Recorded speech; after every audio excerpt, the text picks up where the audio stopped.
Assalamualaikum warahmatullahi wabarakatuh. Bismillahirrahmanirrahim. Alhamdulillahi rabbil alamin. Wassalatu wassalamu ala asyrafil anbiya'i wal mursalin Sayyidina Muhammad wa ala alihi wa sahbihi ajma'in, amma ba'd. Baik, saya Fadil Ustaz Muhammad Syah Syamugam bin Abdullah ingin mengucapkan selamat Hari Raya Syawal, masih ada lagi. Dengan ini saya mengucapkan selamat Hari Raya, maaf zahir dan batin, selama anda berkuliah, Masya Allah, dan memandangkan ini video anda yang pertama setelah apabila PKPP ini dimulakan, Masya Allah. Jadi dengan ini anda mengambil kesempatan kepada sidang pendengar semua muslimin muslimat yang dirahmati Allah Subhanahu Wa Taala. Mudah-mudahan Masya Allah kita dapat terus berjuang untuk sama-sama kita mengharungi segala ujian dan cabaran yang ditimpakan ke atas diri kita, Masya Allah.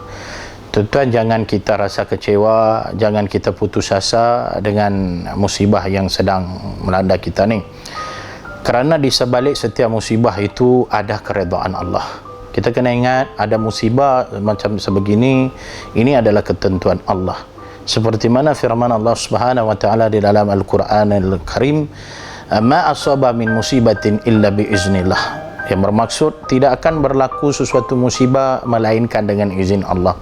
Maka COVID-19 ini pun kemungkinan besar berlaku dengan izin Allah Subhanahu Wa Taala, dan percayalah ada sesuatu hikmah yang besar di sebalik ujian yang Allah timpakan ke atas kita. Cuma kita kena lebih bersabar dan mencari keredaan Allah Subhanahu Wa Taala. Apabila Allah timpakan sesuatu musibah kepada kita, kita kena yakin sebagai hamba-Nya bahawa tujuan Allah menimpahkan sesuatu ujian itu ataupun musibah adalah kerana Allah Subhanahu Wa Taala nak redha kepada kita. Manusia ni apabila dia tidak mengerti tentang musibah ni dan tidak mencari keredaan Allah, maka dia akan merungut dan dia akan putus asa, dia melatah dan sebagainya. Sebab ujian, nak kata musibah ni, ujian kadang-kala dia benda lain. Ujian kadang-kala kita boleh terima, tapi bila dia main musibah ni dia agak berat sikit. Jadi bila main musibah ni, manusia kebanyakannya mereka akan hilang semangat dan mula meracau, meroyan dan sebagainya, Masya Allah. Tapi kita tak tahu rahsia di sebalik setiap satu ujian atau musibah yang Allah timpakan ke atas kita ni, sebenarnya ya Allah nak redha dengan kita. Kadang orang tanya, Ustaz, Allah redha ni, kalau Allah redha dengan kita, apa yang kita akan dapat dengan keredaan Allah? Masya Allah, tak ada apa yang kita akan dapat melainkan syurga yang dijanjikan oleh Allah Subhanahu Wa Taala. Sebab Allah berfirman dalam Quran, ya ayyatuhan nafsul mutmainnah arji'i ila rabbiki radiyatan mardiyah fadkhuli fi ibadi wadkhuli jannati. Maksudnya, wahai jiwa-jiwa yang tenang, roh-roh yang tenang, kembalilah kepada aku. Allah panggil kita pulang, kembalilah kepada aku. Dalam apa? Dalam keadaan puas dan diredai, dan masuklah kamu bersama hamba-hambaku, dan masuklah kamu ke dalam syurga. Masya Allah. Jadi kalau kita nak masuk ke dalam syurga Allah ni, syaratnya adalah Allah kena redha dengan kita. Jadi bila Allah nak redha dengan kita, maka Allah akan berikan kepada kita musibah sebegini, Masya Allah. Jadi bagi sidang pendengar yang saya sangat kasihi, khususnya muslimin dan muslimat, Masya Allah, yang selalu saya kata saudara mara saya, jadi kita sabarlah, dan kita sabar mengharungi musibah ni, dan kita Alhamdulillah dengan kebijaksanaan pemerintah kita hari ini, COVID-19 kalau kita tengok, kita top dalam dunia ni, Masya Allah. Satu kebijaksanaan pemimpin kita, lagi satu Masya Allah, negara ini kita mewarisi banyak ulama-ulama, banyak Masya Allah cendekiawan agamawan yang hebat-hebat, yang seringkali tidak pernah lupa untuk memberikan kita ilmu-ilmu dan mengajar kepada kita cara untuk kita menghadapi musibah ini. Dengan berkat kesabaran hari ini, Masya Allah, kes beribu-ribu turun sampai mai dekat 300 lebih saja buat masa ini. Insya Allah kita teruskan perjuangan ini dan jangan putus asa. Putus asa ni Allah tak suka, Masya Allah. Sebab tu Allah pun sebut dalam Quran, Allah pernah berfirman, Qul ya ibadiyalladzina asrafu, katakanlah kepada hamba-hamba aku yang telah melampaui batas, melampaui batas, la taqnatu min rahmatillah, jangan kamu putus asa dari rahmat Allah. Masya Allah. Maknanya biar apa jadi pun Jangan kita putus asa.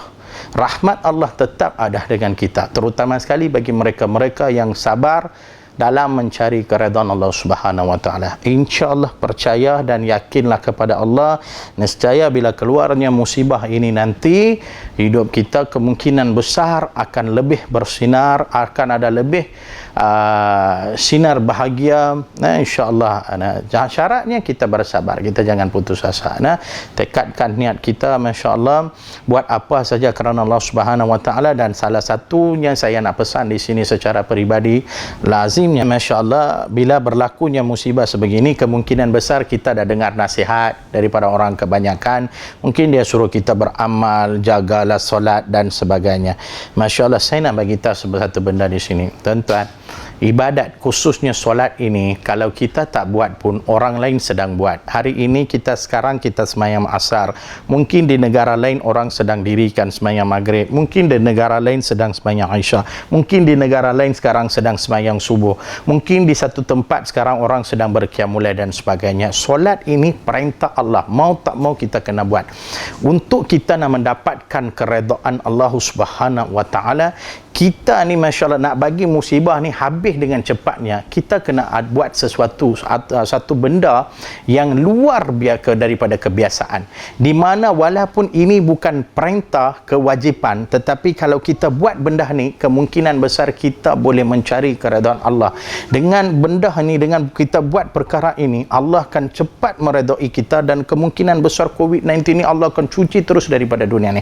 Apa dia selalunya yang kita buat, kita patut kena buat daripada luar kebiasaan kita, iaitu sedekah. Iaitu sedekah. Kenapa masya-Allah saya kata sedekah? Ini yang kita tak buat. Sebab sepanjang kita tengok daripada bulan 3, sejak start daripada PKP, lepas tu mai PKPB, lepas tu mai PKPP, sekarang masya-Allah tabarakallah, kan, selalunya bila mai situasi sebegini, apa kita buat? Kita akan jaga diri kita dengan ahli keluarga kita saja. Maknanya kita akan mula cek dalam bank kita, banyak mana duit kita ada. Okeylah, simpanan ni saya rasa cukuplah untuk tempoh 6 bulan ni dan sebagainya. Time ni kita nafsi masing-masing. Maknanya kita fikir tentang keluarga kita, kita fikir tentang diri kita saja, kita fikir tentang orang-orang yang kita sayangi.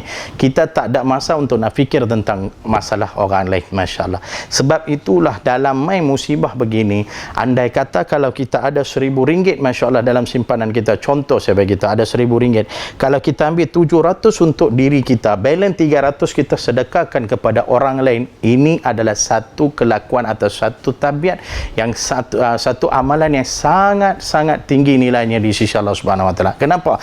Dalam musibah sebegini kita sanggup fikir pasal orang lain. Kita sanggup boleh sanggup fikir pasal orang lain, kesusahan orang lain. Aku cukup banyak ni untuk aku, yang balance aku bagi sedekah. Di sinilah Allah akan redha dengan kita, masya-Allah. Sebab itulah dalam musibah ni kita kena buat sesuatu benda yang kita jarang buat. Buat benda yang kita jarang buat. Jadi sedekah ni, banyakkanlah sedekah. Mudah-mudahan masya-Allah tabarakallah, Allah Subhanahu wa taala cuci sekaligus semua COVID-19 ini, virus ini daripada negara tercinta kita Malaysia, dan Allah Subhanahu wa taala taburkan lagi kesejahteraan, kedamaian, kesihatan kepada kita, insya-Allah. Jadi itu sajalah antara pesanan saya ringkasnya, masya-Allah, tazkirah yang diberikan amanah kepada saya untuk disampaikan kepada tuan-tuan.